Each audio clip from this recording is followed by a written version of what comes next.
বন্ধুগণ, মুসলমান ভাইরা গভীর মনোযোগ। এই যে গত 16 বছর আপনারা লক্ষ্য করে দেখেন, ওই স্বৈরাচার হাসিনা বাংলাদেশের ভেতরে আলেমদেরকে জেলখানার মধ্যে বন্দী করছে কি করে নাই? আমার প্রিয় ভাই মুফতি আমির হামজা, আল্লামা মামুনুল হক, রফিকুল ইসলাম মাদানী সহ হাজার হাজার আলেমদেরকে বছরের পর বছর জেলখানার মধ্যে তারা বন্দী করে রেখেছে। এই জায়গার মধ্যে শেষ নয় রে মুসলমান, ওই যে কোরআনের পাখি আল্লামা সাঈদী 1 নয় 2 নয় অর্ধশত বছর ধরে কোরআনের মাহফিলে যেই মানুষটা আলোচনা করেছে, যেই মানুষটার হাতে হাত রেখে হাজারো মানুষ কালেমা পড়ে মুসলমান হলো, ওই কোরআনের পাখি আল্লামা সাঈদী কাবা শরীফের ইমাম সাহেব বুকের মধ্যে জোরে ধরে কপালের মধ্যে চুমু খাইলো।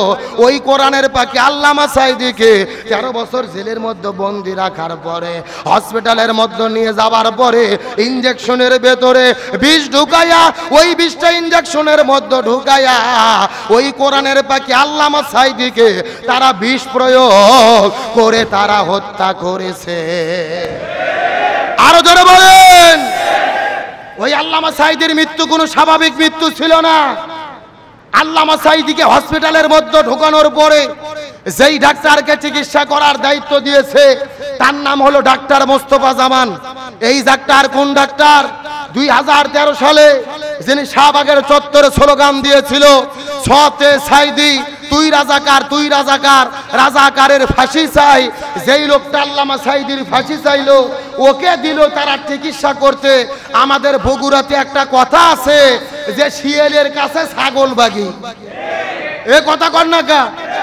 ওই হসপিটালে 2টা নার্স বলেছে, ওই ডাক্তার মোস্তফা জামান যখন আল্লামা সাঈদীর শরীরে ইনজেকশন পুশ করেছে, তার কিছুক্ষণ পরেই আল্লামা সাঈদী মৃত্যুর কোলে ঢুলে পড়েছে। তার মানে বোঝা যায় আল্লামা সাঈদীর মৃত্যু কোনো স্বাভাবিক মৃত্যু ছিল না, আল্লামা সাঈদীকে পরিকল্পিতভাবে হত্যা করা হয়েছে।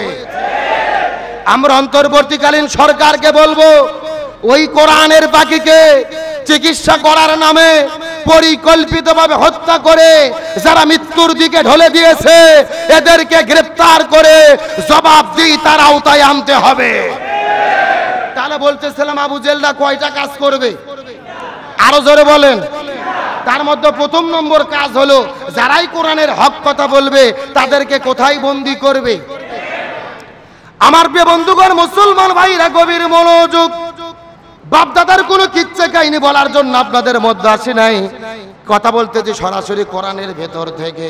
খাতা কলম থাকলে লিখে নেন, মোবাইল থাকলে রেকর্ড করে নেন। আবু জাহ্ল সব সময় 3টা কাজ করবে। প্রথম নম্বর কাজ হলো, কোরআনের হক কথা যারা বলবে তাদেরকে তারা জেলখানার মধ্যে বন্দী করবে। 2 নম্বর কাজ হলো, আলেমদেরকে জেলে বন্দী করার পরে তাদেরকে যদি দ্বীনের পথ থেকে ফিরানো না যায়, ইসলামের পথ থেকে ফিরানো না যায়, কোরআনের পথ থেকে ফিরানো না যায়, 2 নম্বর কাজ হলো ইয়াকতুলুকা, প্রয়োজনে তারা তাদেরকে হত্যা করে বিদায় করে দেবে। এই বাংলাদেশে গত 16 বছরে লক্ষ্য করে দেখেন, শুধুমাত্র কোরআনের কথা বলার কারণে, ইসলামী আন্দোলন করার কারণে কত ইসলামী আন্দোলনের নেতাদেরকে, আমাদের রাহবারদেরকে, আমাদের নাকিবদেরকে, আমাদের দলের নেতাদেরকে মিথ্যা মামলায় রায় দিয়ে তারা ফাঁসির দড়ির মধ্যে ঝোলাইছে। আমাদের প্রিয় নেতা মাওলানা মতিউর রহমান নিজামী, আব্দুল কাদের মোল্লা, আলী হাসান, মোহাম্মদ মুজাহিদ সহ আলেমদেরকে তারা ফাঁসির দড়ির ভেতরে ঝুলাইয়া তারা বিদায় করে দিয়েছে। এই যে মানুষদেরকে ফাঁসির দড়িতে ঝুলাইয়া হত্যা করে বিদায় করে দিল, এদের কোনো দোষ নাই, এদের কোনো অপরাধ নাই রে।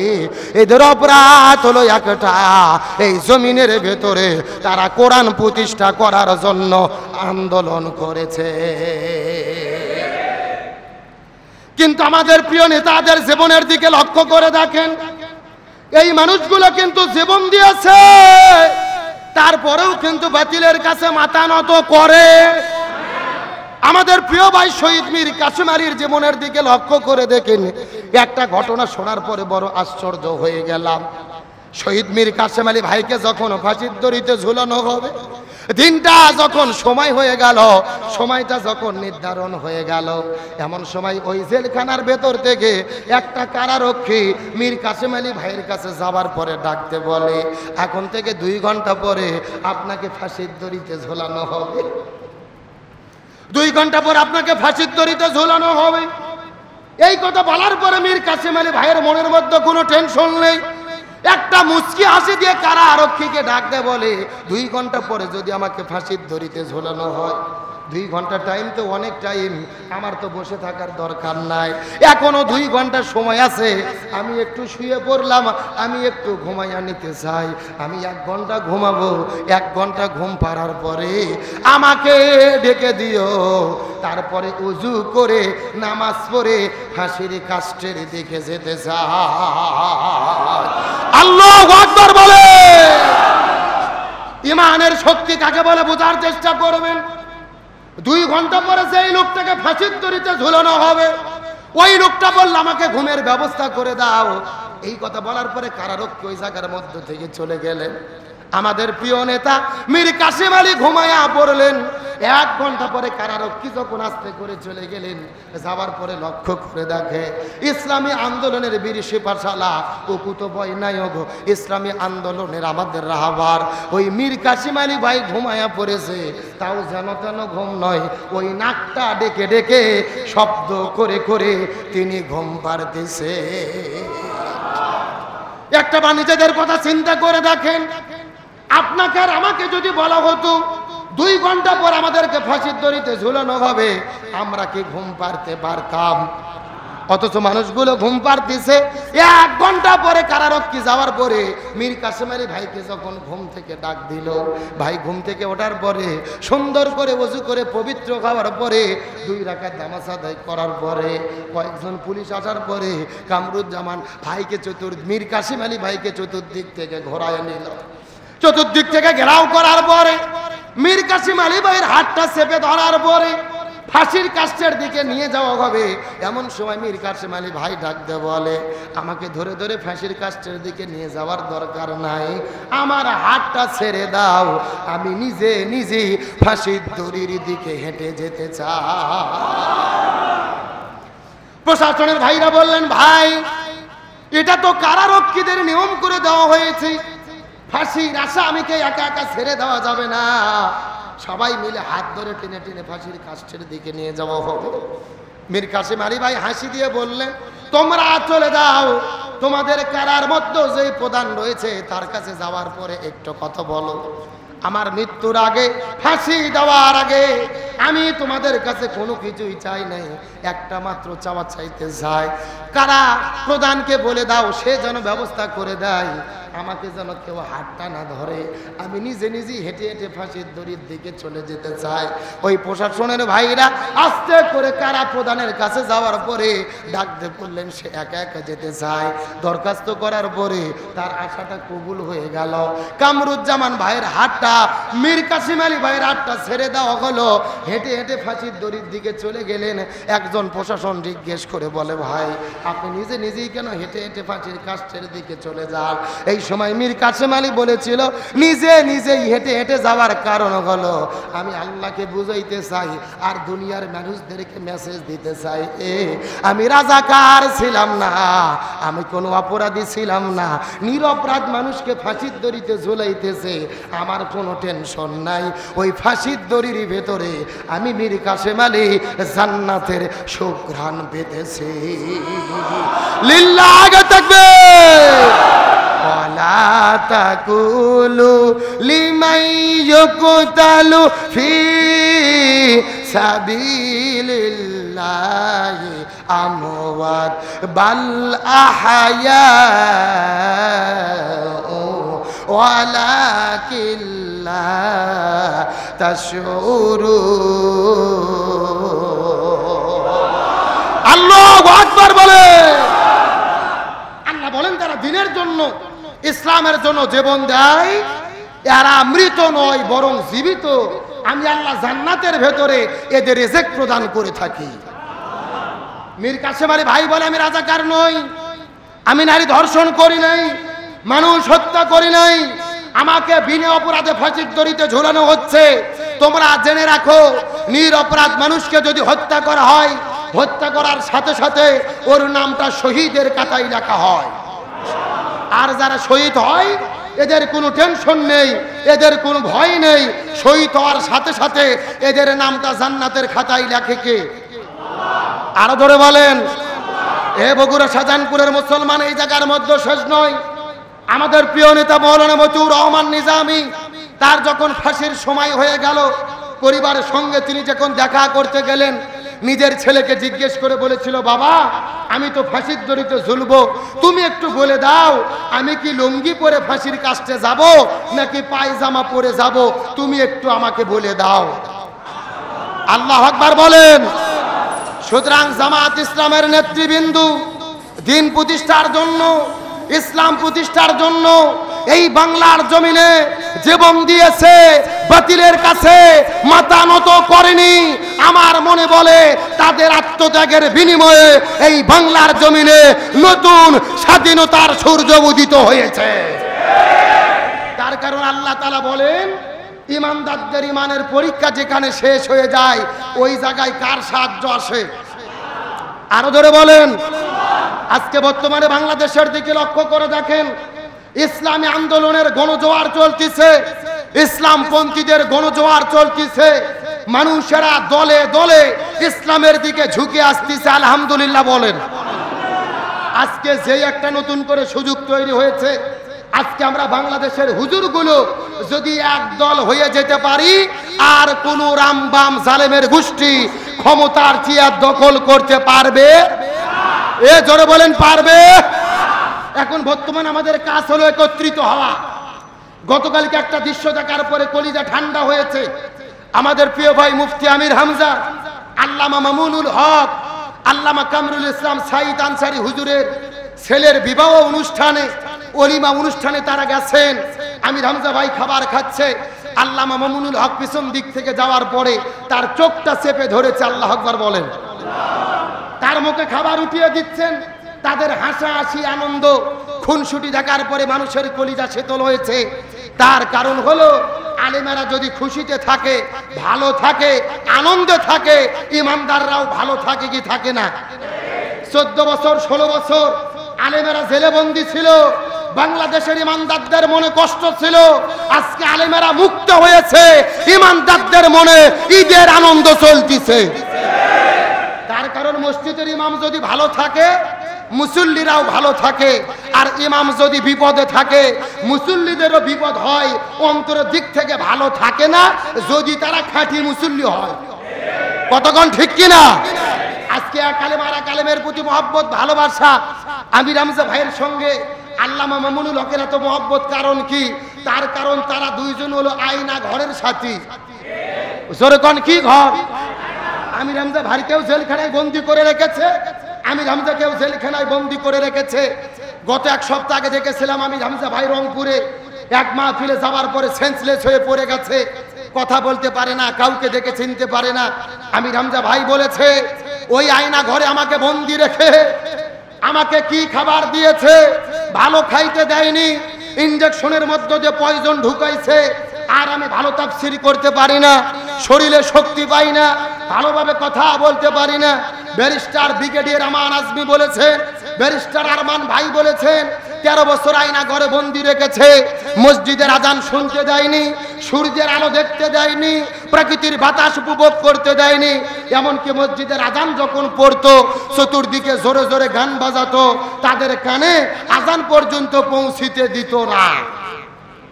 আজকে আমাদের মনের দাবি হলো, যারা আলেমদেরকে বছরের পর বছর জেলে বন্দি করে রেখেছে, নিরপরাধ মানুষকে কষ্ট দিয়েছে, ওই খুনি হাসিনা সহ এমপি মন্ত্রী সহ যাদের গ্রেফতার করা হয়েছে, এদেরকে জেলখানায় বন্দি রেখে জামাই আদর করলে হবে না।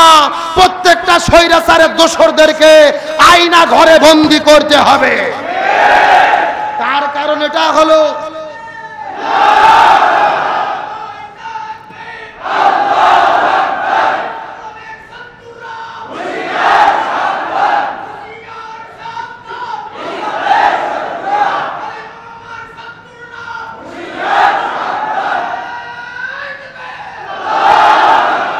তাহলে এই সমস্ত স্বৈরাচারের দোসর আয়না ঘরে বন্দী হোক, চাই কি চাই না? আরে ভাই, কোরআনের বিধান আমার দিকে তাকান। আল্লাহ তাআলা বলেছেন কুতিবা আলাইকুমুল কিসাস। ইসলামের বিধান হলো হত্যার পরিবর্তে হত্যা, হাতের পরিবর্তে হাত, চোখের পরিবর্তে চোখ, পায়ের পরিবর্তে পা। আর এই আয়াতের ডিজিটাল তাফসীর হলো আয়না ঘরের পরিবর্তে আয়না ঘর। এ কথা কোন না? তার কারণ আয়না ঘরের কি ঠেলা, কি পেলা আর কি কষ্ট, ওদেরকে বন্দি না করলে তোরা বুঝতে পারবে না। এই জন্য আমরা চাই ওদেরকেও আয়না ঘরে রেখে পেলাটা বুঝানো হোক। তাহলে বলেন আবু জেলটা কয়টা কাজ করবে? আরো জোরে বলেন। 1 নম্বর জেলে বন্দি করবে, 2 নম্বর হত্যা করবে। আমার প্রিয় বন্ধুগণ, মুসলমান ভাইরা গভীর মনোযোগ। জেলের মধ্যে বন্দি করার পরে, হত্যা করার পরে আবু জেল যারা হবে তারা 3 নম্বর যেই কাজটা করবে, গভীর মনোযোগ দিয়ে বোঝার চেষ্টা করবেন।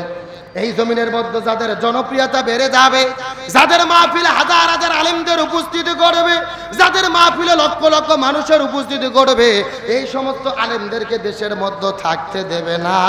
লিইয়ুখরিজুকা, এই আলেমদেরকে তারা দেশ থেকে বের করে দেবে।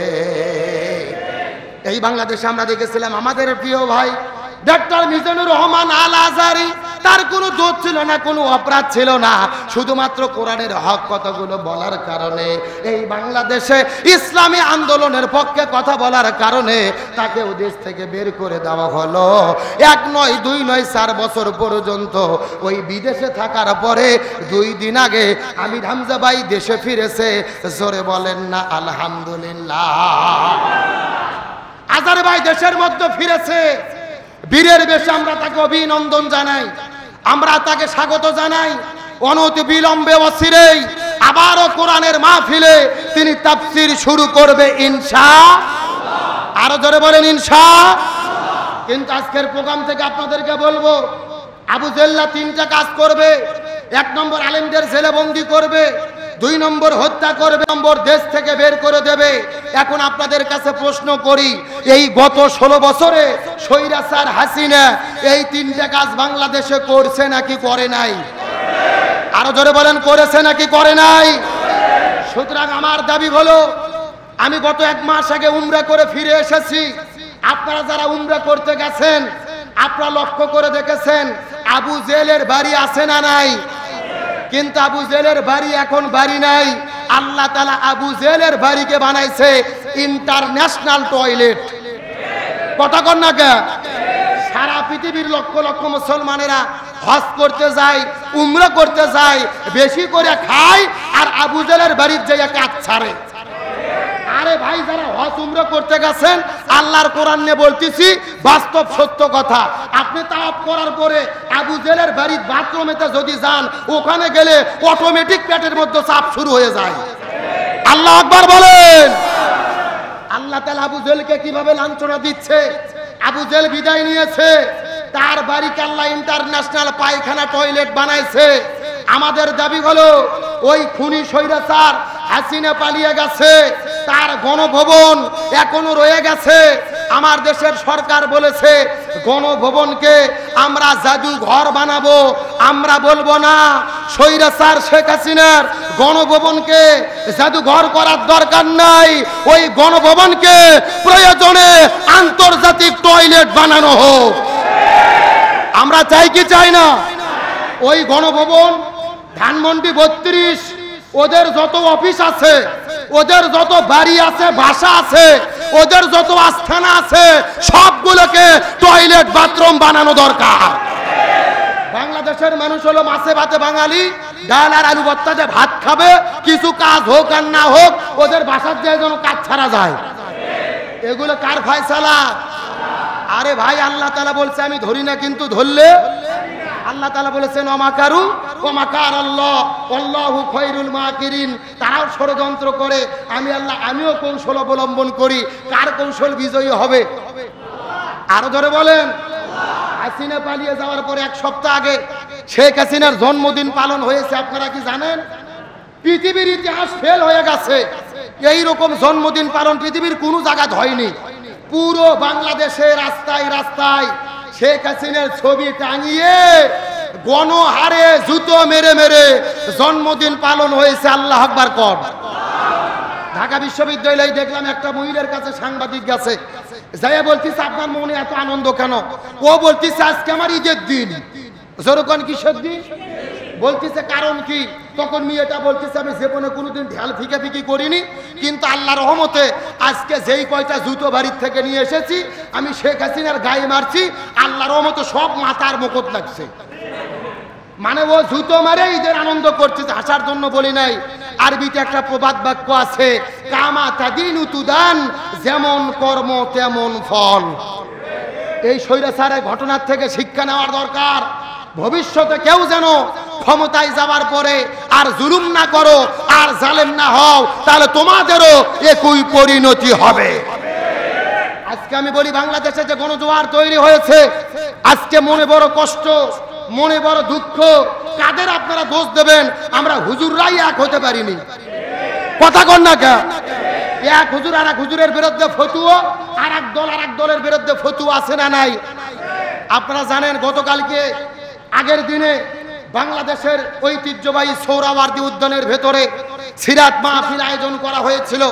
লক্ষ লক্ষ মানুষ সেই সিরাত মাহফিলে গেছে, কিন্তু সিরাত মাহফিল হওয়ার পরে তুমুল সমালোচনা।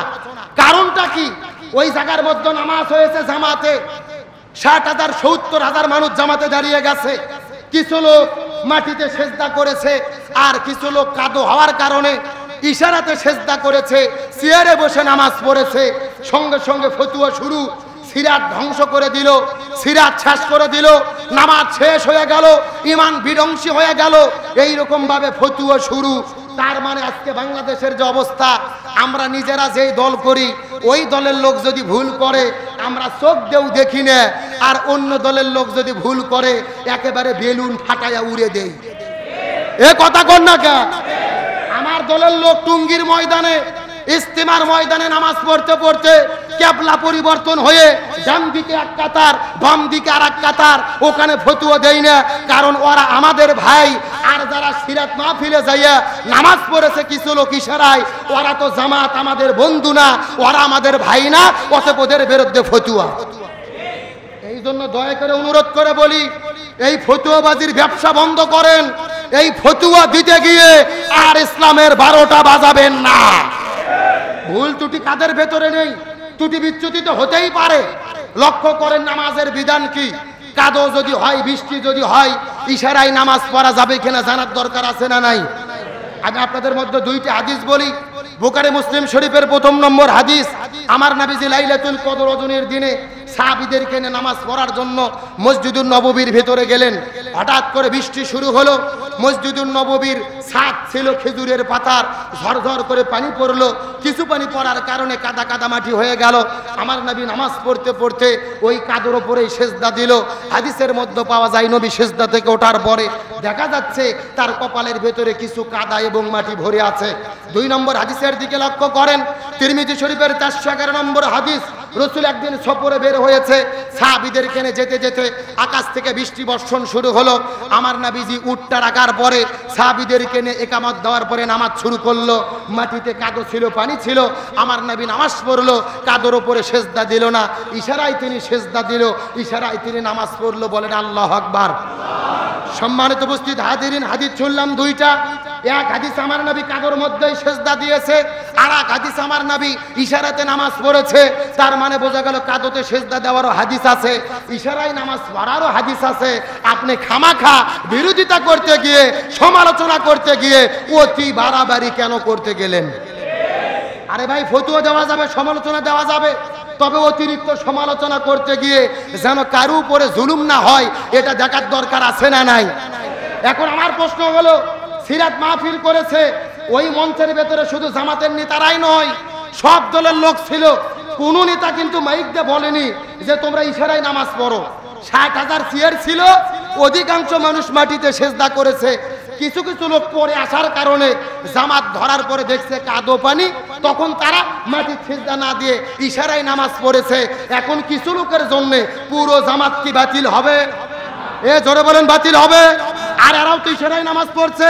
একটা হাদিস যেহেতু আছে, এখন আমার কথা হলো এই নামাজের জন্য যদি জামাতের দোষ হয়, তে ওই মঞ্চের ভেতরে চরমোনায়ের নেতাও তো ছিল, তে তাদের বিরুদ্ধেও কথা কন না কে?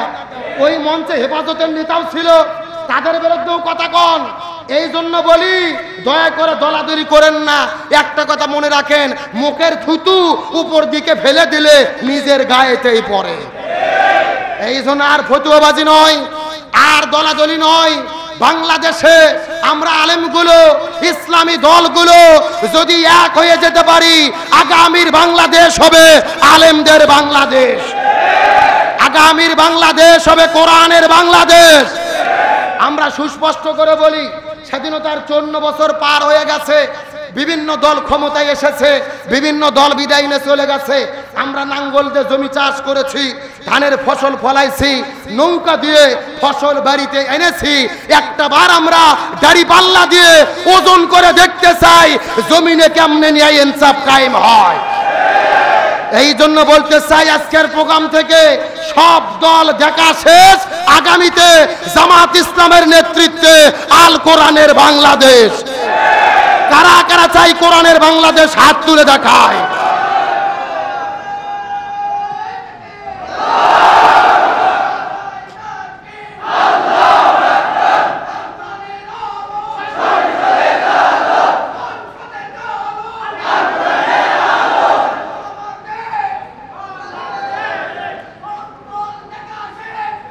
আল্লাহ কবুল করুক, বলেন আমিন। আল কোরআনের বাংলাদেশ। জোরে বলেন, কিসের বাংলাদেশ চাই? আরো জোরে বলেন। আমার প্রিয় বন্ধুগণ, মুসলমান ভাইরা, গভীর মনোযোগ। এখন আমি আপনাদেরকে একটা গুরুত্বপূর্ণ মেসেজ দেব, কথাগুলো ভালো করে মাথার মধ্যে ঢোকানোর চেষ্টা করবেন। এই যে আজকে যে সংগঠনের উদ্যোগে মাহফিল হচ্ছে, এই সংগঠনের নাম দেওয়া হয়েছে হিলফুল ফুজুল সংগঠন। এই হিলফুল ফুজুল যেন তো কোনো সংগঠন নয়। আমার নবীজি 17 বছর বয়সে একটা সংগঠন করলো, যেই সংগঠনের নাম হলো হিলফুল ফুজুল। আমার নবীজি সংগঠন করার পরে এই জমিনের মধ্যে শান্তি কায়েম করার চেষ্টা করলো। 1 নয় 2 নয় 23 বছর ধরে চেষ্টা করেছে। বলেন কয় বছর? 17 বছর থেকে 23 বছর আমার নবীজি শান্তি কায়েম করার চেষ্টা করলো। 40 বছর পর্যন্ত চেষ্টা করার পরে নবীজি শান্তি কায়েম করতে পারলো না। নবীজির বয়স যখন 40 বছর হয়ে গেল, নবীজির উপরে কোরআন নাজিল হলো। আমার নবীজির উপরে কোরআনটা আসার পরে এই জমিনে শান্তি কায়েম করার কর্মসূচি নিল। 63 বছর পর্যন্ত চেষ্টা করলো। 40-এর আগ পর্যন্ত 17 থেকে 40 বছর, 23 বছর, আবার 40 থেকে 63 হয় কত বছর? আমার কথাকে আপনারা বুঝতেছেন? 17 থেকে 40 কয় বছর? এই কথাটা ভালো করে মাথার মধ্যে ঢুকান। 17 থেকে 40 কয় বছর? 23 বছর। আবার 40 থেকে 63 কয় বছর? তার মানে বোঝা গেল নবুয়ত পাওয়ার আগে 23 আর নবুয়ত পাওয়ার পরের। নবীজি নবুয়ত পাওয়ার আগে 23 বছর হিলফুল ফুজুল সংগঠন করে জমিনে শান্তি কায়েম করতে চেয়েছে, কিন্তু নবী শান্তি কায়েম করতে পারেনি। 40 বছর বয়সে নবীর উপরে যখন কোরআন আসলো, নবী কোরআন কায়েম করলো, তারপরে শান্তি আসলো। তার মানে বোঝা গেল স্বয়ং নবী পর্যন্ত শান্তি কায়েম করতে ফেল করছে কোরআন না থাকার কারণে। আমার কথাকে আপনারা বুঝতে পেরেছেন? আপনার আমার মতো সাধারণ ছুটকে বাটকে নেতা নয় রে পাগল। স্বয়ং নবী পর্যন্ত ফেল করছে, দল করে শান্তি কায়েম করতে পারেনি। ওই দলে কোরআন না থাকার কারণে আজকেও বাংলাদেশে যারা শান্তি কায়েম করতে চায়, বাবার আইন দিয়ে, চাচার আইন দিয়ে, স্বামীর আইন দিয়ে, দাদার আইন দিয়ে, ভারতের আইন দিয়ে, ব্রিটিশের আইন দিয়ে, কার্ল মার্ক্সের আইন দিয়ে, লেনিনের আইন দিয়ে, পুতিনের আইন দিয়ে, ওই টাকলা ডাক্তার কামালের সংবিধান দিয়ে এই বাংলাদেশে শান্তি আসতে পারে না যদি না কোরআন সংবিধান হয়। আমার কথার সঙ্গে কি একমত? জোরে বলেন একমত। তাহলে সংবিধান কোরআন ছাড়া শান্তি আসতে পারে? আমার দিকে লক্ষ্য করেন, যেহেতু এখানে লিখে দিয়েছেন আব্দুল সালাম যুক্তিবাদী, যুক্তিতে কিছু কথা আপনাদের বুঝাই। মনে করেন ঢাকা শহরে বিশাল বড় একটা পানির ট্যাঙ্কি আছে। জোরে কোন কিসের ট্যাঙ্কি? ওই পানির ট্যাঙ্কির ভেতর থেকে 64টা পাইপ বের করে বাংলাদেশের 64টা জেলায় একটা করে পাইপ দেওয়া হয়েছে। পানি সাপ্লাই দেওয়ার জন্য। এখন যেই ট্যাঙ্কি ঢাকাতে আছে ওই ট্যাঙ্কির ভেতরে একটা মরা বিড়েল মরিয়ে পৌঁছে গন্ধ উঠে আসে। এখন একটা পাইপ আস্তে আস্তে আস্তে আস্তে আপনাদের সাত মাথাতেও এসেছে। এখন সাত মাথায় পাইপ দিয়ে যেই পানি বের হচ্ছে, বলেন তো দেখি এই পানি ভালো না গন্ধ? আরো জোরে বলেন। এখন এই গন্ধলা পানি সাত মাথা বের হওয়ার পরে বগুড়া জেলার যত হুজুর ছিল প্রত্যেকটা হুজুরকে ডেকে নিয়ে যাওয়ার পরে সাত মাথাত বলা হচ্ছে, এই হুজুরের গোষ্ঠীরা তোমরা ফু দিয়ে দিয়ে পানি পরিষ্কার করো। পরিষ্কার হবে? আচ্ছা বলেন তো, বগুড়া জেলার হুজুর তো দূরের কথা, কাবা শরীফের ইমাম শায়েখ আব্দুর রহমান সুদাইসি তিনিও যদি আপনি আসে পানির মধ্যে ফু দেয়, পানি পরিষ্কার হবে? আচ্ছা বলেন তো, পানি পরিষ্কার করতে গেলে কি পরিষ্কার করা লাগবে? ওই ট্যাঙ্কি পরিষ্কার করা লাগবে। এটাকে বুঝতে পেরেছেন? এখন আসল কথা শোনেন, এই বাংলাদেশেও শান্তি প্রতিষ্ঠার একটা ট্যাঙ্কি আছে যার নাম হলো সংসদ ভবন। জোরে বলেন কি ভবন? আর এই সংসদ ভবনের ভেতর থেকে বাবার সংবিধান, দাদার সংবিধান, ধর্মনিরপেক্ষতাবাদের সংবিধান, জাতীয়বাদের সংবিধান, সব সংবিধান বাদ দিয়ে এই কোরআন নামক সংবিধান যতদিন পর্যন্ত ওই সংসদে না ঢুকবে ততদিন পর্যন্ত এই জমিনে শান্তি কায়েম হতে পারে না। আমার কথার সঙ্গে কি একমত? জোরে বলেন একমত।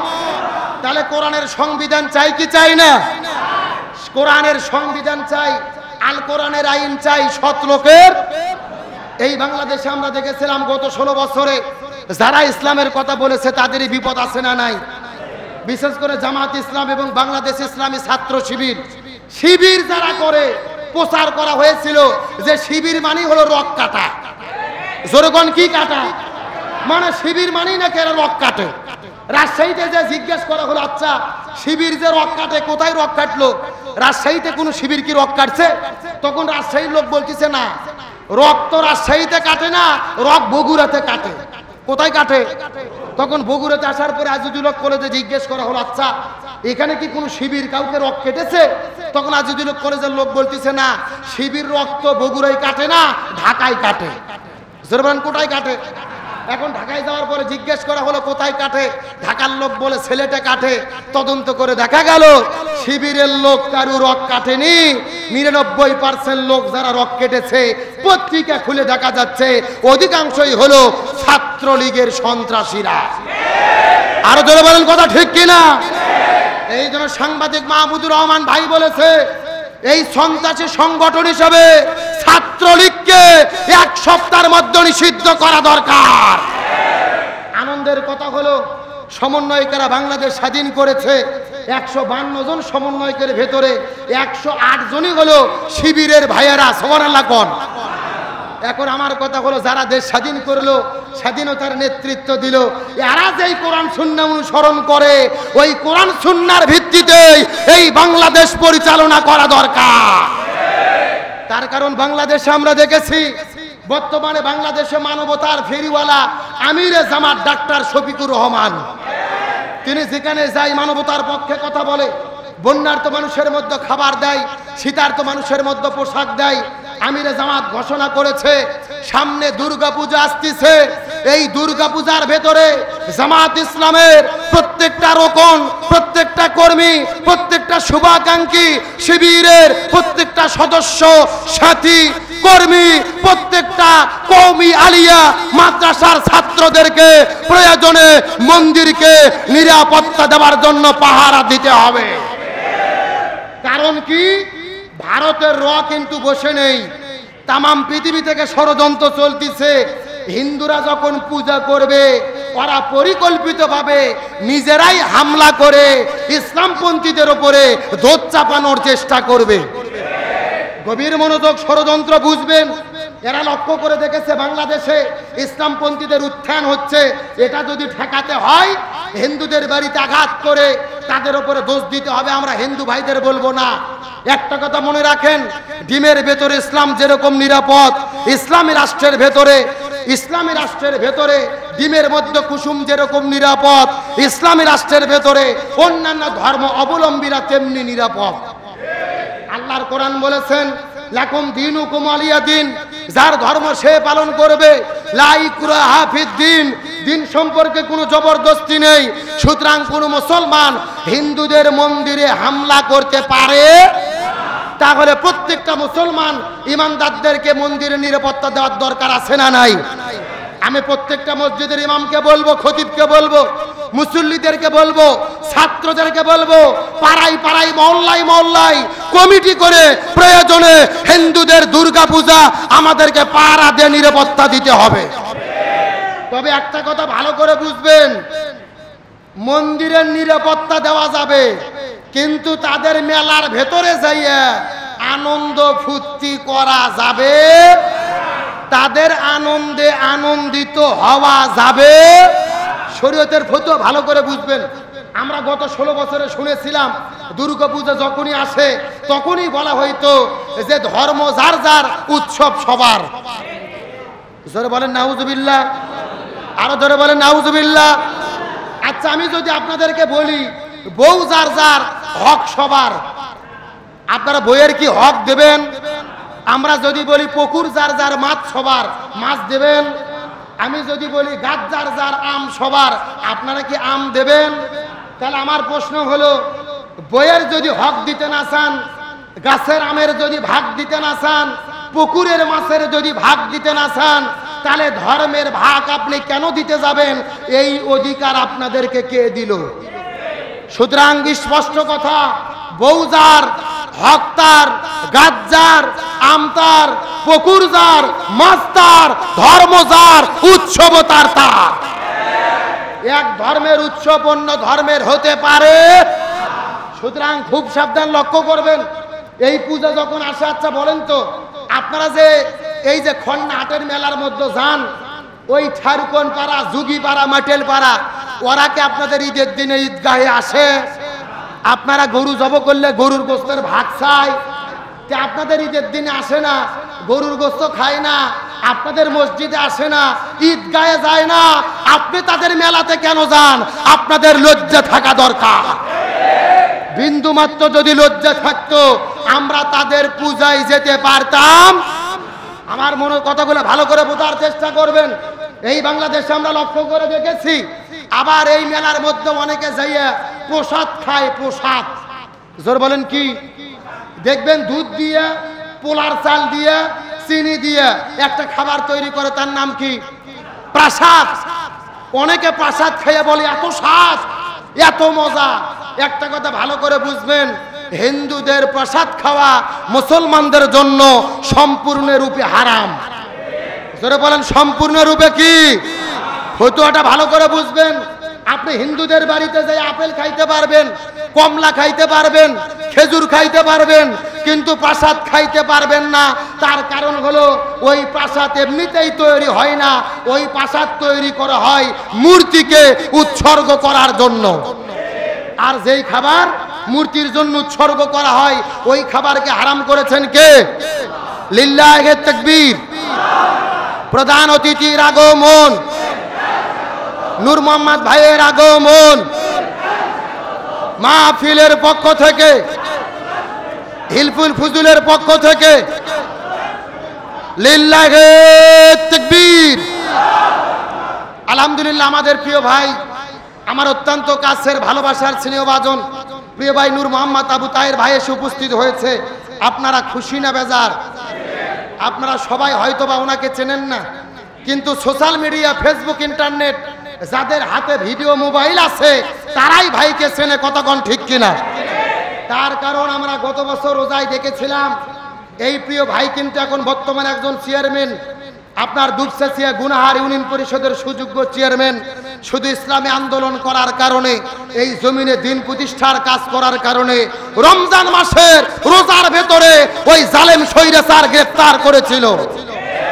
কিন্তু ভাইয়ের এত ইমানি শক্তি, ওই রোজার দিনে আদালতে উঠানো হয়েছে, হাইকোর্টের ভেতরে গিয়ে নূর মোহাম্মদ ভাই নারাই তাকবীর, আল্লাহু আকবার বলে বলে স্লোগান দিয়েছে। চিৎকার করে বলেন আল্লাহু আকবার। এটা হলো ইমানের শক্তি। জোরে বলেন কিসের শক্তি?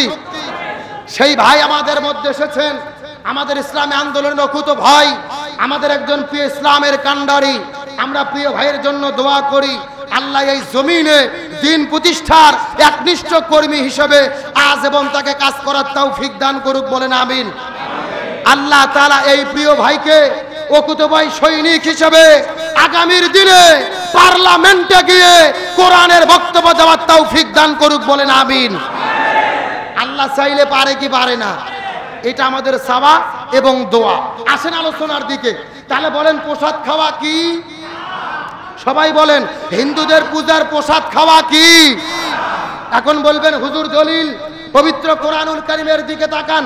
সূরা বাকারার 173 নম্বর আয়াত, সূরা মায়দার 103 নম্বর আয়াত, সূরা আনামের 145 নম্বর আয়াত, সূরা নাহলের 115 নম্বর আয়াত। এক নয় দুই নয়, একই সঙ্গে আল্লাহ 4 জায়গায় একই কথা বারবার বলেছে। জেনে রেখো, ভাগ্য নির্ধারক পুঁতিমুজা যেই সমস্ত খাবার আল্লাহ ব্যতীত অন্য কারো নামে উৎসর্গ করা হয়, আল্লাহ ব্যতীত অন্য কারোর জন্য তৈরি করা হয়, এই খাবার মুসলমানদের জন্য খাওয়া শিরিক এবং সম্পূর্ণ হারাম। তাহলে বলেন তো পাশারটা কার জন্য উৎসর্গ করে? মূর্তির জন্য। জোরে বলেন কার জন্য? তাহলে মূর্তির জন্য যেই খাবার তৈরি করা হয়, এই খাবার তৈরি করে হালাল না হারাম? আরো জোরে করেন, হালাল না হারাম? ওই খাবার খাওয়া হলো শিরিক। আর শিরকের ব্যাপারে আল্লাহ বলেন ইন্নাশ শিরকা লা যুলমুন আযীম, শিরিক হলো মহা জুলুম। আর অন্য জায়গায় আল্লাহ তাআলা বলেছে শিরিকের গুনাহ আল্লাহ কখনো maaf করবে। তাহলে আজকের আলোচনার শেষ শিক্ষা আমি আপনাদের বলি, আমরা প্রয়োজনে হিন্দুদের দুর্গা পূজা পাহারা দেব, নিরাপত্তা দেব, কিন্তু তাদের আনন্দে আনন্দিত হয়ে তাদের প্রসাদ আমরা খাবো। আল্লাহ তাআলা আমাদেরকে শিরিক থেকে হেফাজতে থাকার তৌফিক দান করুক, বলেন আমিন। আরো জোরে বলেন আমিন। আমার প্রিয় বন্ধুগণ, মুসলমান ভাইরা গভীর মনোযোগ। আমি আপনাদের মধ্যে আর কয়েকটা মিনিট কথা বলার পর আপনাদের মধ্য থেকে বিদায় নিয়ে চলে যাওয়ার চেষ্টা করব। এই জায়গায় যেহেতু আপনারা লিখে দিয়েছেন সিরাত মাহফিল, প্রথম নম্বর শিক্ষা হলো স্বয়ং নবী 23 বছর পর্যন্ত, 17 থেকে 40 বছর পর্যন্ত কোরআন বাদ দিয়ে চেষ্টা করেছে, কিন্তু শান্তি আনতে পারে। আরো জোরে বলেন পারে। কিন্তু 40 বছর থেকে 63 বছর বয়স পর্যন্ত কোরআন সংবিধান মানার কারণে এই জমিনের মধ্যে শান্তি কায়েম হলো। তার মানে বোঝা গেল কোরআন ছাড়া জমিনে শান্তি আসবে না। আর যেই দলের কর্মসূচির ভেতরে কোরআন থাকবে না, ওই দল করা মুসলমানদের জন্য সম্পূর্ণরূপে হারাম। যেই দলের সংবিধান কোরআন নয়, যেই দলের কর্মসূচি কোরআন নয়, ওই দল মুসলমানদের জন্য করা কি? আল্লাহর কোরআন বলেছেন আল্লাযীনা ইম্মাক্কান্নাহুম ফিল আরদি আকামুস সালাহ ওয়া আতাউজ যাকাত ওয়া আমারু বিল মারুফ ওয়া নাহাউ আনিল মুনকার। তুমি মুসলমান যদি হও, ক্ষমতায় যাওয়ার পরে তোমাদের 4টে কর্মসূচি থাকতে হবে। 1 নম্বর, নামাজ বাধ্যতামূলক কায়েম করবে, যাকাত ভিত্তিক অর্থনীতি গঠন করবে, ভালো কাজ চালু করবে, মন্দ কাজ বন্ধ করবে। সুতরাং যেই দলের কর্মসূচি কোরআন নয়, রাসূলের সুন্নাত নয়, ক্ষমতায় যাওয়ার পরে কোরআন কায়েমের প্রতিশ্রুতি দেবে না, এমন দল করা মুসলমানদের জন্য সম্পূর্ণরূপে হারাম। আল্লাহর কোরআন বলেছেন আমাইয়াবতাগি গায়রুল ইসলামি দীনান ফালা ইয়াকবালা মিনহু ওয়া হুয়া ফিল আখিরাতি মিনাল খাসিরিন। সূরা আল ইমরানের 85 নম্বর আয়াত। আল্লাহ বলে আল্লাহর কোরআন বাদ দিয়ে, ইসলাম বাদ দিয়ে যদি কেউ বিয়ে করে, এই বিয়ে আল্লাহ কবুল করবে না। ইসলাম বাদ দিয়ে যদি কেউ ব্যবসা করে, ওই ব্যবসা আল্লাহ কবুল করবে না। ইসলাম বাদ দিয়ে যদি কেউ দল করে, ওই দলও আল্লাহ কবুল করবে না। বলতে কি লজ্জা লাগতেছে নাকি? ইসলাম বাদ দিয়ে অন্য কোন দল আল্লাহ কবুল করবে? তাহলে দল যদি করতেই হয়, কিসের দল করব? আরো জোরে বলেন কিসের দল? আর কোরআনের দলের প্রথম কর্মসূচি হলো এই জমিনে দিন কায়েম করতে হবে, ইকামতে দিনের কাজ করতে হবে, ইসলামী রাষ্ট্র কায়েম করতে হবে। তার কারণ লক্ষ্য করুন, আমার নবী মক্কা থেকে মদিনায় হিজরত করার পরে মদিনা নামক একটা রাষ্ট্র গঠন করলো। আর আমার নবী হলো ওই মদিনা নামক রাষ্ট্রের রাষ্ট্রপতি। আর আমার নবী মদিনা নামক রাষ্ট্র চালাইছে 10 বছর কোরআন দিয়ে। জোরে বলেন কয় বছর? আরো জোরে বলেন।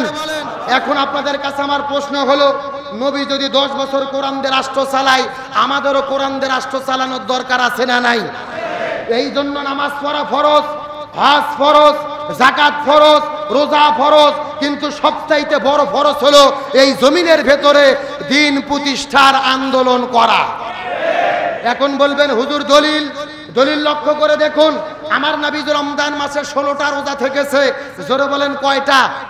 16 রোজা থাকার পরে 17ই রমজান সকালবেলা রসুল সাহাবীদেরকে ডাক দেয়, বলে রোজা ভাঙো, বেশি করে পানি খাও, বেশি করে খেজুর খাও, শরীরে শক্তি অর্জন করো। সাহাবীরা বলতেছে, ইয়া রাসূলুল্লাহ, এটা কেমন কথা বললেন? রোজার এত দাম, এত গুরুত্ব, এত সম্মান, একটা রোজা ছেড়ে দিলে 60টা রোজা লাগাতার থাকতে হয়, আবার একটা ছেড়ে দিলে আবার 60টা রোজা রাখতে হবে, আর আপনি রোজা থাকতে বলতেছেন। রাসূল বলেন, সাহাবীরা বেশি বোঝার চেষ্টা করো না। ওমা আতাকুমুর রাসূল ফাখুযুহু ওমা নাহাকুম আনহু ফান্তাহু। আমি যা বলি তা করো, যা বলি তা ছাড়ো। বেশি করে খেজুর খাও, বেশি করে পানি খাও, শক্তি অর্জন করো। তার কারণ হলো আবু জেল মদিনা আক্রমণ করতেছে, আবু জেলের মোকাবেলা করতে হবে। আল্লাহু আকবার বলেন। তার মানে বোঝা গেল রোজার চাইতে বড় ইবাদত হলো দিন প্রতিষ্ঠার জন্য জালেমের জুলুমের মোকাবেলা করা। আবার দিকে লক্ষ্য করেন, রাসূলের চাচা আমির হামজা উহুদ যুদ্ধের দিনে আমার নবীজির চাচা যুদ্ধের আগের দিনে বিয়ে করেছে। বাসর করে যাওয়ার পরে বাসরও হয়ে গেছে, স্ত্রীর সঙ্গে মিলামেশাও হয়ে গেছে। কোথায় থেকে যেন ডাক আসলেন, কুতিলা মুহাম্মদ, মুহাম্মদ শহীদ হয়ে গেছে। আমির হামজা ঘরে থাকতে পারলেন না। বাসর করে বউ রাখার পরে এক দৌড়ে চলে গেলেন জিহাদের ময়দানে। উহুদের প্রান্তরে যুদ্ধ করতে করতে 1 নয় 2 নয় 3 ওয়াক্ত ফরজ নামাজ কাজা হয়ে গেছে। জিহাদ চলতে চলতে এক পর্যায়ে আমির হামজা শহীদ হয়ে গেল। আমির হামজার স্ত্রী কান্না করতে করতে সে বলে, ইয়া রাসূলুল্লাহ, ইসলামের বিধান হলো যদি কেউ শহীদ হয়ে যায় এর দাফন কাফন করতে হয় না, গোসল দিতে হয় না, একবারেই মাটিতে দাফন করা হয়। ইয়া রাসূলুল্লাহ, কিন্তু আমার স্বামী তো বাসর ঘর থেকে এসেছে, ফরজ গোসল বাকি ছিল, আপনি একটু দয়া করে গোসলের ব্যবস্থা করে দেন। আমার নবীজি সাহাবীদেরকে বললেন, খোঁজ করো আমার চাচা আমির হামজা কোথায়, খোঁজ করো। খোঁজ করে করে পাওয়া যায় না। আমার নবী আকাশের দিকে লক্ষ্য করে দেখে ঝিরঝির ঝিরঝির করে বৃষ্টি পড়ে। রাসূল বললেন, কিসের বৃষ্টি? মেঘ নেই, বৃষ্টি কোথায় থেকে আসলো? আল্লাহর পক্ষ থেকে জিবরাইল আসার পরে বলে, ইয়া রাসূলুল্লাহ, আকাশ থেকে বৃষ্টি নামার কারণ হলো আপনার চাচা আমির হামজা বিয়ে করার পরে বাসর ঘরে বউ থুয়ে জিহাদের ময়দানে এসেছে। ফরজ গোসল বাকি ছিল, 3 ওয়াক্ত ফরজ নামাজ কাজা করেছে, কিন্তু লড়াই করে সংগ্রাম করে জীবন দেওয়ার কারণে আল্লাহ তাআলা এত বেশি রাজি খুশি হয়ে গেছে। আল্লাহ তাআলা আমির হামজাকে আসমান থেকে হাজার হাজার ফেরেশতা আনায়া আসমানে তার লাশটা উঠাইয়া জান্নাতের ভেতর থেকে হাউজে কাউসারের পানি দিয়ে তার গোসলের ব্যবস্থা করে দিয়েছে। আর ধরে বলেন আল্লাহু আকবার। এ বগুড়া শাহজাহানপুরের তৌহিদি জনতা কি বুঝলেন? ফরজ গোসল গেল, ফরজ নামাজ গেল, তারপরে আল্লাহ এত পছন্দ করলো জান্নাতে হাউজে কাউসারের পানি দিয়ে জান্নাতে ফেরেশতাদের গোসল করালো। তার মানে বোঝা গেল আল্লাহর কাছে ফরজ গোসলের চাইতে, ফরজ নামাজের চাইতে এই জমিনের ভেতরে দিন প্রতিষ্ঠার কাজ করা আল্লাহর কাছে সবচাইতে বেশি দামি। এই জন্য নামাজ ফরজ, হজ ফরজ, যাকাত ফরজ, সব ফরজের বড় ফরজ হলো এই জমিনে দিন কায়েমের কাজ করা। আল্লাহর কোরআন বলেছেন, ওমা ওয়াসাইনা বিহি ইব্রাহিমা ওয়া মূসা ওয়া ঈসা আন আকিমুদ্দিন ওয়া লা তাতাফাররাকু ফি। হে মুসলমানরা মনোযোগ দিয়ে শোনো, এই জমিনে যত নবী রাসূল প্রেরণ করেছি প্রত্যেকটা নবী রাসূলের দায়িত্ব ছিল তারা যেন জমিনে দিন কায়েম করে। ওয়া লা তাতাফাররাকু ফি, সাবধান, এই ব্যাপারে তোমরা দলাদলি করবে না। গভীর মনোযোগ, ভালো করে বুঝবেন। আপনি কৃষক মানুষ, খেতে খামারে কাজ করেন, আল্লাহ বলতেছে করে খান, কোনো সমস্যা নাই। আপনি ব্যবসা করতেছেন, করে খান, কোনো সমস্যা নেই।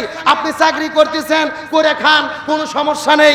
আপনি রিক্সা চালান, খেতে খামার মজুর কাজ করেন, আল্লাহ বলছে করে খান, কোনো সমস্যা নাই। তবে সাবধান, যদি মুসলমান দাবি করেন ওয়ালা তাতাফাররাকু ফি, এই জমিনের ভেতরে দিন কায়েম করা লাগবে, এই ব্যাপারে অন্তত দলাদলি করতে পারবেন না। কার হুকুম? আরো ধরে বলেন, কার হুকুম? সুতরাং বাংলাদেশে যেহেতু সময় এসেছে, ইসলামের গণজোয়ার চলতেছে, আজকে বাংলাদেশের এমনও জায়গা আছে আওয়ামী লীগের লোক পর্যন্ত বলতেছে জামাতের লোকের কাছে এসে, ভাই আপনাদের সাথে আমরা আছি। কথা কর না কে? সত্য বললাম না মিথ্যা বললাম? রাগ করবেন না, এটা ইসলামের বিধান। মক্কা বিজয় যখন হলো, আল্লাহর কোরআন নাজিল হলো, ইজা জা আনাসরুল্লাহি ওয়াল ফাত। আপনি দেখতে পারবেন আল্লাহর সাহায্য বিজয় যখন আসবে, ওরা আইতান নাস ইয়াদখুলুনা ফি দীনিল্লাহি আফওয়াজা, হাজার হাজার মানুষেরা দলে দলে ইসলামের পতাকা তলে চলে আসবে। যে আবু সুফিয়ান সারা জীবন রাসূলের বিরোধিতা করেছে, মক্কা বিজয়ের দিনে তিনি গিয়ে রাসূলের হাতে হাত রেখে কালেমা পড়ে মুসলমান হয়েছে। সুতরাং আজকে যদি কেউ দিনের পথে আসতে চায়, আমাদের কোনো আপত্তি নেই। তবে মক্কা বিজয়ের ইতিহাস হলো, রাসূল বলেছে সবাইকে সাধারণ ক্ষমা করলাম, তবে 14 জন ব্যতীত উমুক বাত উমুক বাত উমুক বাত, এই 14 জনকে যেখানেই পাবে সেখানেই হত্যা করতে হবে। আর বাংলাদেশের আমিরও জামাতও বলেছে সাধারণ ক্ষমা করলাম, তবে সবার জন্য সাধারণ ক্ষমা না। যারা শুধু আওয়ামী লীগ করতো কিন্তু কোনো অন্যায় করেনি, ওদের জন্য ক্ষমা। আর যারা অন্যায় করেছে, নিরপরাধ মানুষকে জেলে ঢুকাইছে, মানুষদেরকে বিপদে ফেলেছে, গণহত্যা করেছে, এদের কোনো ক্ষমা নাই। আপনার ব্যাখ্যাটা ভালো করে বোঝা লাগবে। সাধারণ লোকের ক্ষমা আছে, নিরপরাধ মানুষের ক্ষমা আছে, অপরাধীদের কোনো ক্ষমা। মক্কা বিজয়ের দিনে রাসূল 14 জনকে ক্ষমা করলেন না। রাসূল আমাদের বুঝাইয়া দিল, বিজয় হয়ে গেলেও কিছু কিছু লোকের ক্ষমা। জোরকান কিছু কিছু লোকের ক্ষমা। এই বাংলাদেশে কি সবাই ক্ষমা পাবে নাকি? যারা স্পষ্ট মানুষকে হত্যা করেছে কেমনে ক্ষমা করবেন? এদের কোনো ক্ষমা নেই। স্বৈরাচার পালিয়ে গেছে, আমরা খুশি না বেজার? সুতরাং মানুষ যেহেতু ইসলামের দিকে হেলে পড়তেছে, ইসলামের দিকে ধাবিত হচ্ছে, এই সুযোগকে কাজে লাগিয়ে সমস্ত মুসলমান ঐক্যবদ্ধভাবে ওই বাংলাদেশের সংবিধান সংসদের ভেতরে কোরআন পাঠাইয়া বাংলাদেশটা একটাবার আমরা কোরআন দিয়ে চালাতে চাই। কারা কারা দুটি হাত আল্লাহকে তুলে দেখান।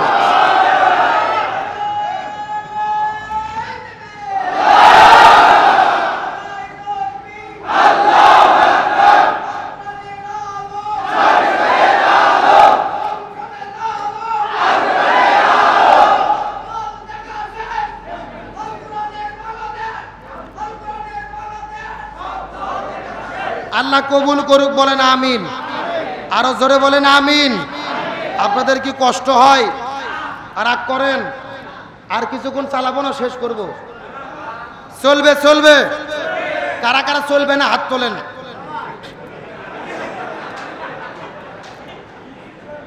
আপনারা যে কয় নম্বর শ্রোতা আমার বোঝা হয়ে গেছে। সত্য সত্য কারা কারা চলবে একটু হাত উঠান তো দেখি। সবাই সাথে হাত উঠান, এই কয়টা ছবি নেন, সবাই হাত উঠান, সাথে হাত উঠান দেখি, হাত উঠান একটু, নাড়াচাড়া করেন তো, ঘুম সারু। আলহামদুলিল্লাহ, হাতগুলো একটু মুষ্টি করেন, মুষ্টি। লিল্লাহে তাকবীর, লিল্লাহে তাকবীর। আল কোরআনের আলো,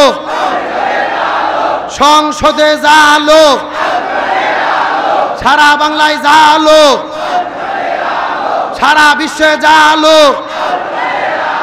লিল্লাহে তাকবীর।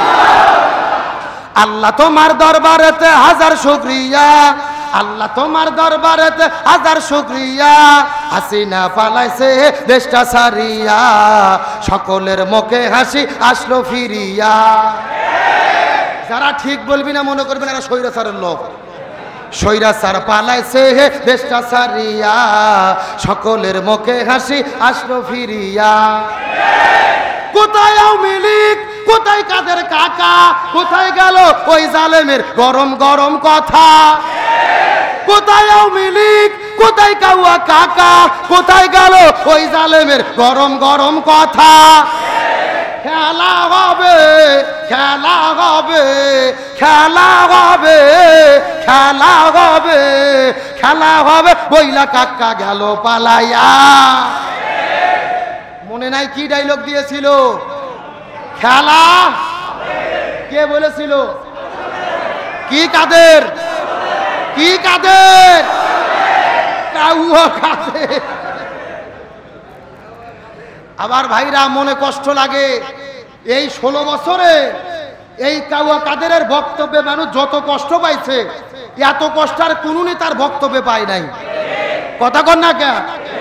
আমরা গত 2 দিন আগে শুনলাম এই কাদের সাহেব নাকি এখনো পালাই নাই। যশোর এলাকায় পালিয়ে আছে। আমরা প্রশাসনকে বলবো ওই কাউয়া কাদেরকে পালানোর সুযোগ দেবেন না, ওকে গ্রেফতার করেন, ওর কোনো ক্ষমা হবে না। তার কারণ স্বৈরাচার হাসিনার প্রধান সহযোগী ছিল এই কাদের সাহেব। কথা কর না কে? আমার মনে বলে কে গ্রেফতার করে আয়না ঘরে নিয়ে রাখা হোক। এরা বলেছিল খেলা হবে, কিন্তু আসল খেলা যখন হলো খুঁজে পাওয়া গেল। আজ থেকে 10 বছর আগে প্রথম আলো পত্রিকার ঘটনা, এক জায়গায় নির্বাচনের দিনে এক চাচা 8টার দিকে গেছে ভোট দিতে। জোরে বলেন কয়টা? 8টার দিকে ভোট দিতে যাওয়ার পরে চিন্তা করছে, ফজর নামাজে রুজু করার পরে চিন্তা করছে আমি আর রুজু নষ্ট করব না। ফজরের রুজু আটকে থুয়ে ওই ওজুতে গেছে ভোট দিতে। 8টার দিকে ভোট দেওয়ার পরে 8টার দিকে যখন চাচা ভোট দিতে গেছে, চাচা যায় দেখে চাচা যাওয়ার আগেই আর এক আল্লাহর ওলি এসে তাহাজ্জুদের নামাজ পড়ে দিয়ে গেছে। কথা কি বোঝা যায়? চাচা গেছে ফজরের রুজুতে ভোট দিতে, আর ওরা ভোট দিছে তাহাজ্জুদের রুজুতে। চাচা মন খারাপ করে কিছুক্ষণ পর চলে যাচ্ছে।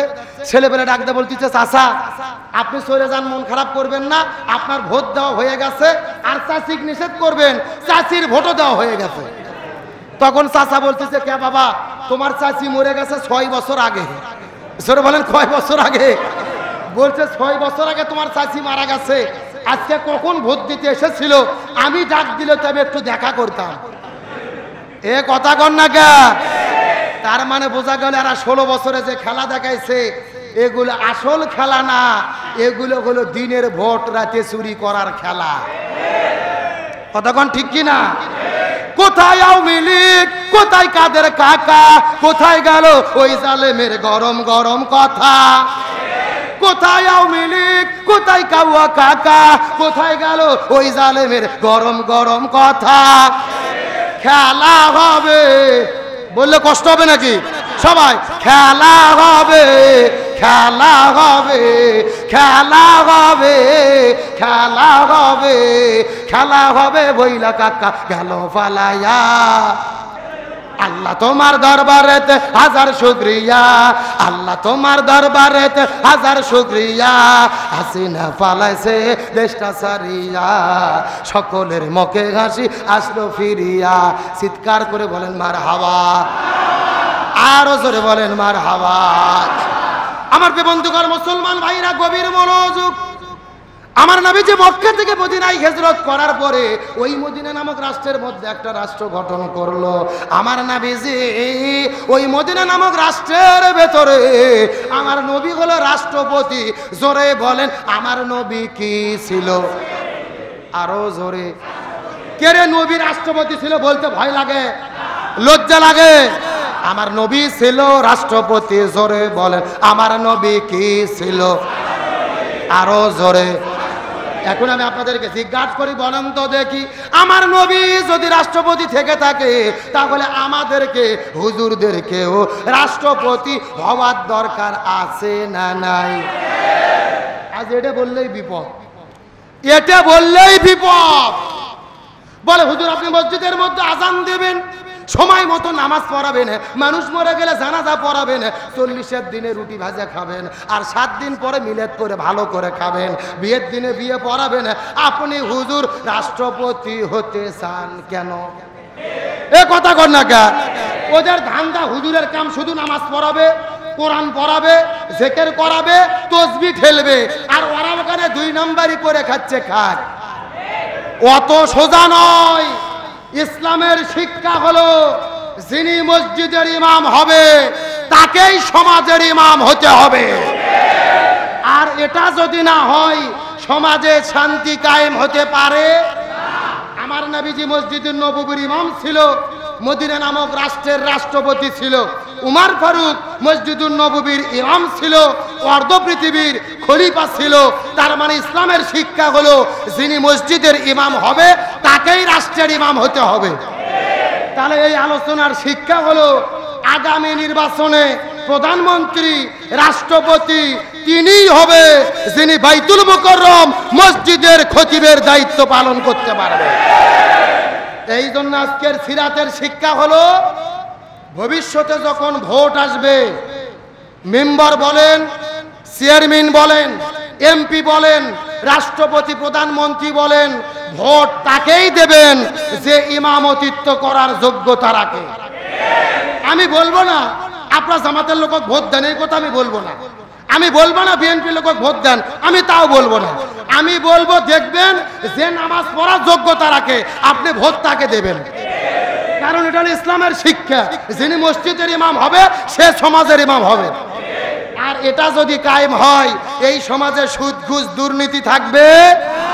এই বাংলাদেশে আমরা দেখেছিলাম জামাত ইসলামের 2 জন মন্ত্রী, আমাদের প্রিয় ভাই আলী হাসান মোহাম্মদ মুজাহিদ, মাওলানা মতিউর রহমান নিজামী মন্ত্রিত্ব করেছে, আলু ভর্তা ডাল কাটা দিয়ে ভাত খেয়েছে, মন্ত্রণালয় পরিচালনা করেছে, 1 টাকার দুর্নীতি কেউ দেখাতে পারে নাই। তার মানে তারা প্রমাণ করেছে সুদ ঘুষ দুর্নীতি মুক্ত বাংলাদেশ যদি গড়তে হয় এদেরকেই দরকার। আর যদি আওয়ামী লীগের মতো চোর হয়, এরা বলবে সোনার বাংলাদেশ গড়ব আর 61,000 কোটি টাকা বিদেশে পাচার করে দেবে। জোরে কোন সুবহানাল্লাহ। কি এ জোরে কোন নাউজুবিল্লাহ। এক নেতার কাছে সাংবাদিক গেছে, ভাই আপনার বাসা কয়টা? ও বলতেছে মাত্র 360টি। কয়টা? মানে 360টা বলে মাত্র। ও কত চোরের চোর, কত ডাকাতের ডাকাত। এই জন্য বলি সৎ মানুষদেরকে শাসক বানান, যাদের মাথায় টুপি মুখে দাড়ি আর যারা সামনের কাতারে নামাজ পড়াতে পারে এই লোকগুলোকে যদি ক্ষমতায় দেন, এরা যদি সমাজের ইমাম হয়, চোর সুদ ঘুষ দুর্নীতি থাকবে না। আর রাসূলের আলোচনার শিক্ষা হলো যাকে তাকে নেতা বানা যাবে না, নেতা এমন ব্যক্তিকে বানাবেন। কোরআনের কথা হলো হাসরের ময়দানে কোনো মানুষ একা থাকবে না, প্রত্যেকটা মানুষের সামনে থাকবে তার নেতা। প্রত্যেকটা মানুষের সামনে থাকবে কি? আরো জোরে বলেন। এ বগুড়া শাহজাহানপুরের মুসলমান গভীর মনোযোগ। এই মেসেজটা দেওয়ার পর আপনাদের মধ্য থেকে বিদায় নিয়ে চলে যাব, কথাগুলো ভালো করে বোঝার চেষ্টা করবেন। হাসরের ময়দানে কোন মানুষ কিন্তু একা থাকবে না, প্রত্যেকটা মানুষের সামনে থাকবে তার নেতা। এই কথা আল্লাহ কোরআনের ভেতরে সূরা বনী ইসরাইলের 71 নম্বর আয়াতের মধ্যে বলেন, ইয়াউমা নাদউ কুল্লা উনাসিম বিইমামিহিম। ওই হাসরের ময়দানে কোন মানুষ একা থাকবে না, প্রত্যেকটা মানুষের সামনে থাকবে তার নেতা। এখন আমি আপনাদেরকে বোঝানোর জন্য বলতেছি, এই বাংলাদেশে যারা রাজনৈতিক দল করেন, এতদিন পর্যন্ত আওয়ামী লীগ দল যারা করেছে, হাসরের ময়দানে তাদের সামনে প্রথম থাকবে বঙ্গবন্ধু শেখ মুজিবুর রহমান, তারপরে থাকবে ওই স্বৈরাচার খুনি শেখ হাসিনা, তারপরে ওবায়দুল কাদের, তারপরে তার অন্যান্য দলের নেতারা। এই বাংলাদেশে যারা বিএনপি করে, প্রথম থাকবে শহীদ প্রেসিডেন্ট জিয়াউর রহমান, তারপরে থাকবে আপনার সাবেক প্রধানমন্ত্রী বেগম খালেদা জিয়া, তারপরে থাকবে তারেক জিয়া, তারপরে মির্জা ফখরুল ইসলাম আলমগীর, তারপরে অন্যান্য দলের নেতা কর্মীরা। এই দেশে যারা বাংলাদেশ জামাত ইসলাম করে, ওই হাসরের ময়দানে প্রথম থাকবে আল্লামা সৈয়দ আবুল আলা মওদুদী রহিমাহুল্লাহ, তারপরে থাকবে মাওলানা মতিউর রহমান নিজামী, তারপরে মাওলানা গোলাম আজম, আল্লামা দিলওয়ার হোসেন সাইদি, তারপরে আমিরে জামাত ডাক্তার শফিকুর রহমান। এরপরে জেলার যে যাকে নেতা মানে ওই নেতাগুলো সামনে হাসরের ময়দানে থাকবে। এখন আপনি দুনিয়ার ভেতরে এমন নেতার পেছনে ঘুরেছেন, এমন নেতার দল আপনি করেছেন, যেই নেতার মাথার মধ্যে টুপি নাই, মুখের মধ্যে রাসূলের সুন্নাত নাই, আর রাসূলের আদর্শ দিয়ে দল পরিচালনা করে না, এমন নেতার পেছনে যদি আপনারা ঘোরেন, আল্লাহর কোরআন হাতে নিয়ে শপথ করে বলি, ভালোভাবে জেনে নেন, মনে চোখ দিয়ে শুনে নেন, আমি আমার চোখ দিয়ে দেখতে পারতেছি, তাহলে হাসরের ময়দানে আপনারা ধরা খাইয়ে বসে আছেন। এ কথা কোন না কে? এমন নেতার পেছনে ঘুরেছেন, মাথায় টুপি নাই, মুখে দাড়ি নাই, এমন নেতার পেছনে ঘুরেছেন যেই নেতা গরিবের চাল চুরি করিয়া খায়। ঠিক আছে, আসতে বলেন কেন, জোরে বলেন। যেই নেতা গরিবের চাল চুরি করে খায়, আবার এমনও নেতা আছে ব্রিজ করার দায়িত্ব পেলে রডের বদলে পেছন দিক দিয়ে বাঁশ দেয়। আরো জোরে কন। গত বছর যশোরে ওয়াজ করছি, একটা শ্রোতা বলতেছে, হুজুর আপনি ভুল বললেন। আমি বললাম কেন? বলতেছে, হুজুর এখন ব্রিজের ভেতরে আর বাঁশ দেয় না হুজুর, বাঁশের বদলে কঞ্চি দেয়। এ কথা কর না কে বলতেছে বাঁশেরও দাম বেশি, বাঁশের বদলে কঞ্চি দেয়। তাহলে যারা জনগণের চাল ডাল গম চুরি করে, এই দেশের কোটি টাকা চুরি করে, আমরা কি তাদের সমর্থন করব না, নাকি যারা মন্ত্রিত্ব পাওয়ার পরেও 1 টাকার দুর্নীতি করে না তাদের সমর্থন করব? এখন সিদ্ধান্ত আপনাদেরকে নিতে হবে। দুর্নীতি মুক্ত যদি দেশ গড়তে চাই, আমাদেরকে কোরআনের সৈনিকদেরকে সমর্থন করতে হবে। আরো জোরে বলেন কথা ঠিক কিনা? এই জন্য আপনাদেরকে বলি, আমার নবী যেহেতু রাষ্ট্রপতি ছিল, আলেমদেরকেও রাষ্ট্রপতি হতে। আমার বন্ধুগণ, মুসলমান ভাইরা গভীর মনোযোগ। আমার নবীজি মদিনায় যাওয়ার পরে মক্কায় যখন দিনের দাওয়াত দিল, আমার নবীজিকে তারা একটা জেলখানার মধ্যে বন্দী করলো, যে জেলখানার নাম হলো শিবে আবু তালিব। কথাগুলো সুন্দর করে বোঝার চেষ্টা করবেন। ওই শিব আবু তালিব নামক জেলখানার ভেতরে 1 নয় 2 নয় 3.5 বছর পর্যন্ত নবীজিকে বন্দী করে রেখেছে। এই পৃথিবীর এমন কোনো জেলখানা নাই যেই জেলখানার ভেতরে দিনে 1বার 2বার খাবার দেওয়া হয় না। অথচ আমার নবীজিকে এমন একটা জেলের মধ্যে বন্দী করেছে, দিনের পরে দিন যায়, মাসের পরে মাস যায়, খাবার দেওয়া হয় না। আমার নবী সাবিরা খাবার না পেয়ে ঘাসে পাতাগুলো ছিঁড়ে ছিঁড়ে খেয়েছে। আমার বন্ধুগণ, মুসলমান ভাইরা গভীর মনোযোগ। এখন আমি আপনাদেরকে জিজ্ঞাসা করি, বলেন তো দেখি, আমার নবীজিকে জেলখানার মধ্যে বন্দী করে রাখা হলো, আমার নবীজি কি চোর ছিল, ডাকাত ছিল, নারী ধর্ষণ করেছিল? তাহলে কিসের জন্য নবীজিকে জেলখানার মধ্যে বন্দী করে রাখা হলো? কালেমার দাওয়াত দেওয়ার জন্য, হক কথা বলার কারণে, এই জমিনের দিন প্রতিষ্ঠার কথা বলার কারণে। এখান থেকে বোঝা গেল এ বগুড়া শাহজাহানপুরের মুসলমান, আমরাও যদি কোরআনের পথে চলি, কোরআনের আন্দোলন করতে যাই, এই জমিনের ভেতরে কোরআন প্রতিষ্ঠার কথা বলি, তাহলে নবীজির মতো মাঝে মধ্যে আমাদেরকেও জেলে যাওয়া লাগতে পারে। এই বাংলাদেশে কোরআনের পক্ষে আল্লামা সাঈদী 13 বছর ধরে জেলে বন্দী ছিল। চিৎকার করে বলেন, আল্লামা সাঈদীর কি কোনো দোষ ছিল, কোনো অপরাধ ছিল? তার অপরাধ একটাই, তিনি জমিনের ভেতরে কোরআন প্রতিষ্ঠার কথা বলেছিল। এই বাংলাদেশে যারা মুনাফিকি করেছে, এদের কোনো অপরাধ নাই, এদের কোনো ভয় নেই। গত 3 দিন আগে দেখলাম একটা মসজিদের ভেতরে একটা হুজুর একটা মহিলাকে নিয়ে গিয়ে মসজিদের মেম্বারে বসে দিয়ে শত শত ছাত্রদের সামনে, আলেমদের সামনে তার হাতের ভেতরে সম্মানিত ক্রেস্ট, সম্মাননা ক্রেস্ট তুলে দিচ্ছে। জোরে বলেন সুবহানাল্লাহ। কি এ জোরে কর নাউজুবিল্লাহ। তাহলে চিন্তা করে দেখেন, মসজিদের ভেতরে, মসজিদের মেম্বারের মধ্যে বসে দিয়ে মহিলাদের হাতে যেই হুজুররা ক্রেস্ট তুলে দেয়, নিঃসন্দেহে এগুলো মুনাফিক মার্কা হুজুর ছাড়া কিছু হতে পারে না। এগুলো হলো তেলতারা হুজুর, এগুলো হলো তেল মারা হুজুর। এই বাংলাদেশে আমরা দেখেছিলাম, ওই শেখ হাসিনাকে বসে রেখে এক হুজুর ফতোয়া দিয়েছিল, মাননীয় প্রধানমন্ত্রী আপনি জান্নাতি মানুষ। শুনছেন কি শোনেন নাই? কেরে বাটপার, তুই তো জান্নাত পাওয়ার গ্যারান্টি নাই, আর একজনের জান্নাতের গ্যারান্টি। আর এক হুজুর ওই শাপলা চত্বরে হাজারো ছাত্রদের যারা গুলি করে শহীদ করলো, ওই গণহত্যার মহানায়িকা শেখ হাসিনাকে বসে রেখে বলেছিল, মাননীয় প্রধানমন্ত্রী আপনি কওমি জননী। নাউজুবিল্লাহ কোন? যারা শেখ হাসিনাকে জান্নাতে বলেছে, কওমি জননী বলেছে, নিঃসন্দেহে এরা হলো মুনাফিক মার্কা হুজুর। আর এই মুনাফিকদের কোনো ক্ষমা নাই, এদেরকেও জবাবদিহিতার আওতায় আনা দরকার। আর যারা মহিলাদেরকে রসুলের মেম্বারের মধ্যে বসে দেয়, নিঃসন্দেহে এগুলো কিয়ামতের আলামত ছাড়া কিছু হতে পারে না। যেরকম কথা ঠিক কিনা? সবার সঙ্গে আপোষ হলেও মুনাফিকের সঙ্গে কোনো আপোষ। তার কারণ রসুল বলেছে, কাফেরেরা ইসলামের বেশি ক্ষতি করে না, ইসলামের বেশি ক্ষতি হয় মুনাফিকদের মাধ্যমে। আমার বন্ধুগণ, মুসলমান ভাইরা গভীর মনোযোগ। তার মানে নবীজি যদি জেলখানার মধ্যে বন্দী হয়, আমাদেরকেও জেলখানায় মাঝে মধ্যে যাওয়া লাগতে। আর শেষ কথা হলো, আমার নবীজি মদিনার ভেতরে জিয়াদ করতে গিয়ে 1 নয় 2 নয় 27টা জিয়াদের নেতৃত্ব দিয়েছে। জোরে বলেন কয়টা? 27টা জিয়াদের নেতৃত্ব দিয়েছে। এখন আমি আপনাদেরকে জিজ্ঞাসা করি, বলেন তো দেখি, নবী যদি জিয়াদের নেতৃত্ব দেয়, আমাদেরও জিয়াদের নেতৃত্ব দেওয়ার দরকার আছে না নাই? এ কোন আছে না নাই?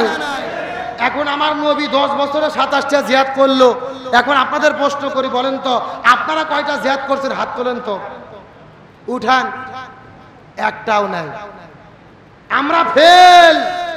স্বৈরাচার হাসিনাকে আমরা তাড়াতে পারিনি, ছাত্র জনতার মাধ্যমে আল্লাহ তাড়াইয়া দিছে। এ কথা কন না কে? এই জিনিসটা আপনাদের ভালো করে বুঝতে হবে। আজকে ইসলামের গণজোয়ার সিরাত মাহফিলে সরোয়ার্দী উদ্যানের ভেতরে যখন আলেমেরা আলোচনা শুরু করেছে, সময় টিভি 71 টিভির ভেতরে সরাসরি লাইভ সম্প্রচার শুরু করেছে। আলহামদুলিল্লাহ বলেন। যেই সময় টিভি, যেই 71 টিভি এতদিন পর্যন্ত হুজুরদেরকে বলেছে রাজাকার, হুজুরদেরকে বলেছে ধর্ষক, আজকে তারাই আলেমদের আলোচনা লাইভ করতেছে। তার মানে বোঝা যায় এটা হলো সময়ের পরিবর্তন। আল্লাহ যখন বাতাসের পরিবর্তন করে দেয়, সবাই পরিবর্তন হতে বাধ্য হয়। এগুলো হলো আল্লাহর সাহায্য, এগুলো হলো আল্লাহর কৃপা। নমরুদ বিদায় নেওয়ার একদিন আগেও জানতো না মশার কামড় খেয়ে বিদায় নিতে হবে। ফিরাউন বিদায় নেওয়ার 1 ঘন্টা আগেও জানতো না পানিতে চুবনি খেয়ে বিদায় নিতে হবে। আবু জেল মৃত্যুর 1 ঘন্টা আগেও জানতো না মাছ এবং মাছের দ্বারা ছোট বাচ্চার আঘাত খেয়ে বিদায় নিতে হবে। আর বাংলাদেশের স্বৈরাচার হাসিনাও জানতো না ছোট বাচ্চাদের মাধ্যমে ধাওয়া খাইয়া বিদায় নিতে হবে। সুতরাং এগুলো আল্লাহর ফয়সালা। আল্লাহ যেহেতু বিজয় দিয়েছে, আজকের আলোচনার শিক্ষা হলো রসুলের সিরাত নেব, কোরআন দিয়ে দেশ চলবে। এই কোরআনের দেশ চালানোর জন্য, এই জমিনে দিন কায়েমের জন্য, সংসদে কোরআন প্রতিষ্ঠার জন্য প্রয়োজনে ঘর বাড়ি ছাড়বো, নবীজির তরিকায় জিহাদের ময়দানে ঝাঁপিয়ে পড়বে, দিন বিজয়ের জন্য জীবন দেব। তারপরেও এই বাংলাদেশে কোরআন প্রতিষ্ঠা না হওয়া পর্যন্ত আমরা ঘরে ফিরে যাব না। কারা কারা রাজি? 2টা হাত আল্লাহকে তুলে দেখান।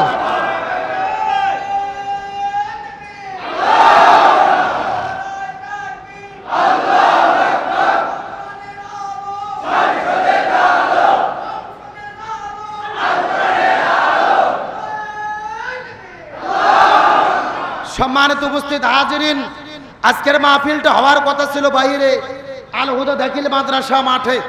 মাঠে যদি হয়তো পরিবেশ আরো ভালো হতো, লোকজনও আরো বেশি হতো। যেহেতু প্রাকৃতিক আবহাওয়া ভালো না, মসজিদে প্রোগ্রামটি হয়েছে, তা আপনারা খুশি না বেজার? এই প্রোগ্রামটি করেছেন হিলফুল ফুজুল শান্তি সংঘ, যুব সংঘ। আপনাদের এলাকার কৃতি সন্তানেরা মিলে, বিশেষ করে আমার প্রিয় ভাই আব্দুল মমিন, তাইবুর ছোট ভাই সহ হিলফুল ফুজুল সংগঠন করেছে। সংগঠনের উদ্দেশ্য হলো এলাকার মানুষের পাশে দাঁড়ানো, যারা বিপদগ্রস্ত খেতে পাচ্ছে না তাদেরকে খাবার দেওয়া, যারা মেয়েকে বিবাহ দিতে পারতেছে না বিয়ের ব্যবস্থা করা, মানুষ বন্যার মধ্যে পতিত হয়েছে তাদের সাহায্য দেওয়া, শীতে মানুষ কাতরাচ্ছে তাদেরকে একটু পোশাক দেওয়া, এগুলো ভালো কাজের জন্য সংগঠনটা গঠন করেছে। এটা আপনারা খুশি না বেজার? এই জন্য এই সংগঠনের প্রতি সমর্থন করবেন, এদের প্রতি দোয়া করবেন, ভালোবাসা রাখবেন। ভালো কাজের যারা উদ্যোগ নেবে দয়া করে যদি সমর্থন করতে নাও পারেন, অন্তত ইমানের দাবিতে বিরোধিতা করবেন না। কথা কন না কে? আমরা তো বাংলাদেশে দেখেছি, আমরা ভালো কাজের সমর্থন করতে পারি না, বরং বিরোধিতা করতে যাই। এই যে আজকের সিরাত মাহফিলের মাধ্যমে হিলফুল ফুজুলের সংগঠনের উদ্বোধন হচ্ছে, এটা ভালো হয়েছে না খারাপ হয়েছে? শত শত মানুষ কোরআনের আলোচনা শুনলেন, ভালো হলো না খারাপ হলো?